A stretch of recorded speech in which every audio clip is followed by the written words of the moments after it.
மேசராசி அன்பர்களே, சுக்கிர பயிற்சியால் என்ன பலன்? சுக்கிரன் உச்ச பலம் மீனம் அணையில். அதாவது இந்த மேசராசி அன்பர்களுக்கு சுக்கிர பகவான் யார் அப்படின்னா குடும்பாதிபதி, தனாதிபதி, வாக்காதிபதி, அதே சமயத்தில் ஏழுக்குரியவன், திருமண ஸ்தானத்தின் அதிபதி, கூட்டாளி ஸ்தானத்தின் அதிபதி தான் அந்த சுக்கிர பகவான். அந்த சுக்கிர பகவான் இப்போ இந்த மார்ச் மாதம் 2ஆம் தேதியிலிருந்து சுக்கிர பகவான் மீனம் அணையில் உச்ச பலத்தோட வலிமையாக இருந்து பலனை தரப்போகிறார். அப்ப என்ன சார் நடக்க போகுது? 12ஆம் இடம் விரயஸ்தானம், சுப விரயங்களை கொடுக்கும். பணம் வரும். 2ஆம் அதிபதி 12ல் உச்ச பலம் அல்லவா? அப்போ பணத்தை கொடுக்கும். அந்த பணம் விரயமாகும். அது சுப விரயமாக கன்வெர்ட் பண்ணிக்கிறது புத்திசாலித்தனம் இந்த மேசராசி என்பவர்களுக்கு. நிறைய செலவுகள் வரும். என்ன செலவுகள்? ஒரு வீடு கட்டுறது, வீடு வாங்கிறது, இடத்தை வாங்கிறது, நிலத்தை வாங்கிறது, இந்த மாதிரியான சுப விஷயங்களை செய்து கொள்வதற்கு உத்தமமான ஒரு காலகட்டமாக இந்த மேசத்துக்கு அமையப்பெறுகிறது. அப்போ 2ஆம் அதிபதி 12ஆம் இடத்தில் இருக்கும் பொழுது முதலீடுகள், பணத்தை முதலீடுகள் செய்வதற்கு உகந்த காலம். தன்னுடைய ஒரு 10 வருடத்துக்கு அப்புறம் தமக்கு ஒரு சேமிப்பு என்கின்ற தன்மை, அதை பற்றியான திங்கிங் ப்ராசஸ் கண்டிப்பாக இந்த காலகட்டத்தில் நிச்சயமாக மேசத்துக்கு ஏற்படுத்தும். ஒரு 10 வருடத்துக்கு அப்புறம், ஒரு 5 வருடத்துக்கு அப்புறம் நம்மளுடைய தேவைக்காக ஒரு முதலீடு, ஒரு சேவிங்ஸ் பண்ணணுங்கிற எண்ண ஓட்டத்தை கண்டிப்பாக கொடுத்தே தீரும். அதில் எந்தவித மாற்று கருத்து இல்லை. அதே சமயத்தில் 12ஆம் இடத்துல சுக்கிரன் இருக்கின்ற போது, அதாவது அந்த 12ஆம் இடம் என்பது விரயஸ்தானம் மட்டும் கிடையாது, அங்க தூக்கம் என்கின்ற இடமும் அந்த இடத்துல தான் இருக்கு. அப்போ ஒரு சுகமாக இருக்கக்கூடிய, ஒரு கட்டில் சுகத்தை கொடுக்கக்கூடிய, திருமணம் சார்ந்த பந்தங்களில் என்ட்ரி ஆவதற்குண்டான வாய்ப்புகள், சந்தர்ப்பங்களையும் இந்த மேசத்துக்கு நிச்சயமாக ஏற்படுத்தும். அதாவது திருமணம் சார்ந்த விஷயங்கள், சுப காரியங்கள் சம்பந்தப்பட்ட விஷயங்கள். ஏழுக்குரியவன் அல்லவா? அப்போ ஏழுக்குரியவன் உச்சமாக இருக்கிறார் அல்லவா? அப்போ 7ஆம் இடம் என்பது திருமணஸ்தானம் அல்லவா? சுக்கிரனுங்கிறது பொதுவான கலத்திர காரகன் அல்லவா? அப்போ 12ஆம் இடத்தில் இருக்கும் பொழுது திருமண பாக்கியத்தையும் நிச்சயமாக, அது லாபாதிபதியோடு இணையும் போது நிச்சயமாக அந்த சுகமான கட்டில் சுகத்தை தரக்கூடிய, திருமண பந்தங்களில் என்ட்ரியாகக்கூடிய, சுப காரியங்களை செய்யக்கூடிய அமைப்புகளும் சந்தர்ப்பங்களும் இந்த மேசராசி என்பவர்களுக்கு நிச்சயமாக ஏற்படுத்தி கொடுக்கும். அதே சமயத்தில் 12ஆம் இடம் என்பது வெளிநாடு, வெளியூர், வெளி மாநிலம் சம்பந்தப்பட்ட ஒரு இடம். ஸோ அந்த இடங்கிறதுனால இந்த மேசராசி என்பவர்கள் தங்கள் குடும்பத்தை விட்டு அல்லது வேலைக்காக, உத்தியோகத்துக்காக வெளியூர், வெளி மாநிலம் செல்லக்கூடிய சந்தர்ப்ப சூழ்நிலைகளை நிச்சயமாக ஏற்படுத்தும். அதில் எந்தவித மாற்று கருத்தும் கிடையாது. அப்போ வெளியூர், வெளி மாநிலம், அந்நிய தேசம் சார்ந்த விஷயங்களும் சிறப்பு கொடுக்கின்ற ஒரு நல்ல காலகட்டமாக இந்த சுக்கிர பயிற்சி மேசத்துக்கு அமைய இருக்கு. இதில் பார்த்தீங்கன்னா அந்த சுக்கிர பகவான் பார்த்தீங்கன்னா பூரட்டாதி நட்சத்திரத்தில் பிரயாணம் பண்ண போகிறார். அதாவது 2-3-2026 4-3-2026 வரை குரு நட்சத்திரத்தில், பூரட்டாதி நட்சத்திரத்தில் செயல்படக்கூடியது உங்கள் முயற்சிகள் அத்தனையும் சக்ஸஸ் கொடுக்கும். நல்ல நல்ல பாக்கியங்கள் கிடைக்கக்கூடிய வாய்ப்புகள், சந்தர்ப்பங்கள் உண்டு.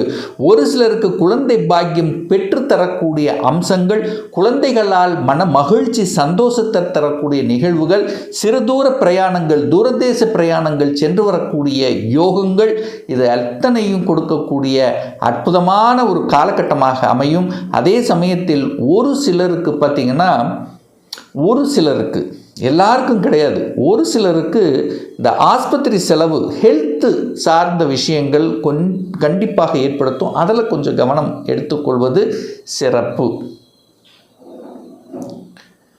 5-3-2026 14/3/2026 வரை உத்திரட்டாதி நட்சத்திரத்தில் இந்த சுக்கிர பகவான் டிராவல் பண்ணுறார். அந்த உத்திரட்டாதி அப்படிங்கிறது சனி பகவானுடைய நட்சத்திரம். அந்த சனி பகவான் யார் இந்த மேசராசி என்பவர்களுக்குன்னா 10க்குரியவன், தொழில் ஸ்தானத்தின் அதிபதி, லாபஸ்தானத்தின் அதிபதி.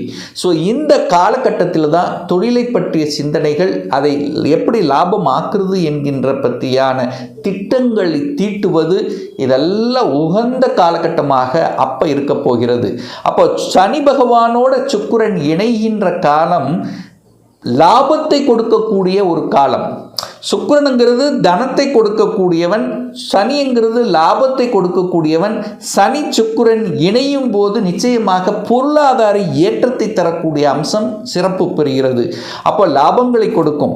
நீங்கள் செய்யக்கூடிய எந்த தொழிலாக இருந்தாலும் இந்த காலகட்டத்தில் லாபங்கள் என்பது நிச்சயமாக ஏற்படுத்தும். தொழில் ரீதியாக சில சேஞ்சஸ் பண்ணணுங்கிற எண்ணங்களை கண்டிப்பாக கொடுக்கும். ஏற்கனவே நடைமுறைக்கு கொண்டிருந்து வந்த சில விஷயங்கள் அப்படியே கொஞ்சம் சேஞ்ச் பண்ணுவீங்க. ஒரு ஸ்ட்ராட்டஜி பிளான் புத்திசாலித்தனமாக சேஞ்ச் பண்ணி லாபத்தை அனுபவிக்கக்கூடிய தன்மைங்கிறது நிச்சயமாக உண்டு. 10க்குரியவன் 12இல் இருக்கும் பொழுது கிளைகளை உருவாக்க, அதாவது 10ங்கிற தொழில் அதற்கு 3ஆம் இடம் என்பது அதாவது அப்படியே விரிவுபடுத்துவது.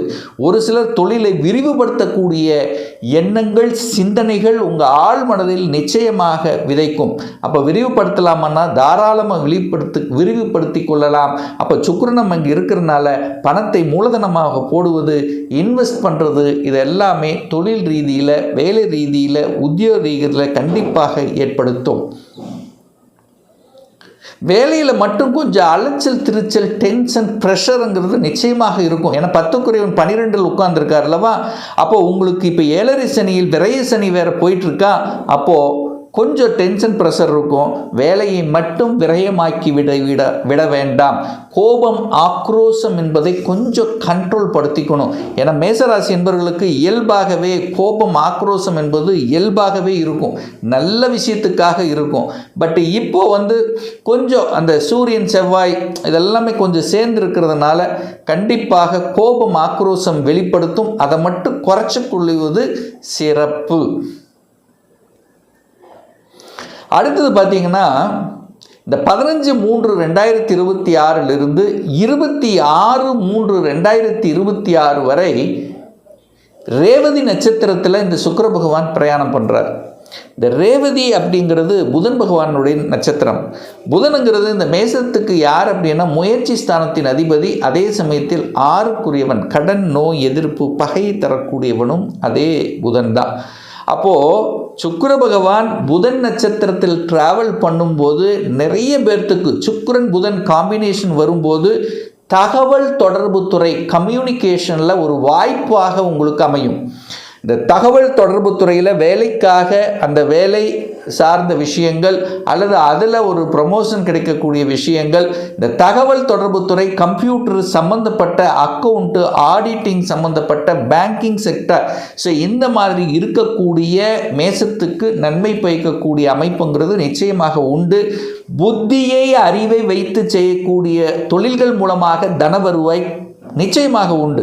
ஏன்னா புதன்கிறது புத்தி, அறிவை வச்சு செய்யக்கூடியவர்கள். புதன் அறிவு பூர்வமானவர், சுக்கிரனுங்கிறது பணம். அப்போ அறிவு, பணம் ரெண்டு கனெக்ட் ஆகுது. அப்போ அறிவையும் புத்தியையும் மூலதனமாக போட்டு செய்யக்கூடிய தொழில்கள் மூலமாக கூடுதல் வருமானத்தை பெற்று கொடுக்கக்கூடிய ஒரு காலகட்டமாக நிச்சயமாக இந்த மேசத்துக்கு அமையும்.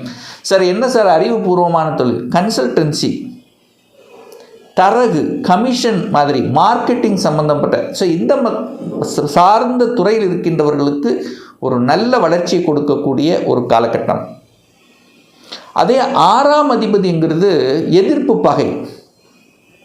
அப்போ இந்த காலகட்டத்தில் உங்களுக்கு எதிர்ப்பு, பகைங்கிறது நிச்சயமாக கண்கூடாக தெரியும். எதிர்ப்பாளர்கள், எதிரிகள் யார் என்று இனம் கண்டு கொள்ளக்கூடிய ஒரு காலகட்டமாக இந்த மேசத்துக்கு அமையும். ஹெல்த் ரீதியில் கொஞ்சம் அக்கறை எடுத்துக்கொள்வது நல்லது. ஏன்னா புதன் 6க்குரியவன், கடன், நோய், எதிர்ப்பு, பகையை தரக்கூடியவன் புதன். ஸோ கடன் சார்ந்த விஷயங்கள், எதிர்ப்பு சம்பந்தப்பட்ட விஷயங்கள், ஹெல்த் சம்பந்தப்பட்ட விஷயத்தில் கூடுதல் அக்கறை தேவை இந்த காலகட்டம். ஸோ மற்றபடி சுக்கிரன் உச்சமாக இருக்கிறதுனால சுகபோகங்களை அள்ளித்தரக்கூடிய ஒரு அற்புதமான ஒரு காலகட்டமாக உங்களுக்கு அமையப் போகிறது. தனத்தை பெருக்கிக் கொள்ளக்கூடிய, சுப காரியங்களை செய்யக்கூடிய, கலைத்துறையில் நாட்டத்தை கொடுக்கக்கூடிய, கலைத்துறை அழகு சம்பந்தப்பட்ட துறையில் கூடுதல் நாட்டத்தை கொடுக்கக்கூடிய ஒரு அற்புத காலகட்டமாக அமைய இருக்கிறது இந்த மேசராசி அன்பர்களுக்கு.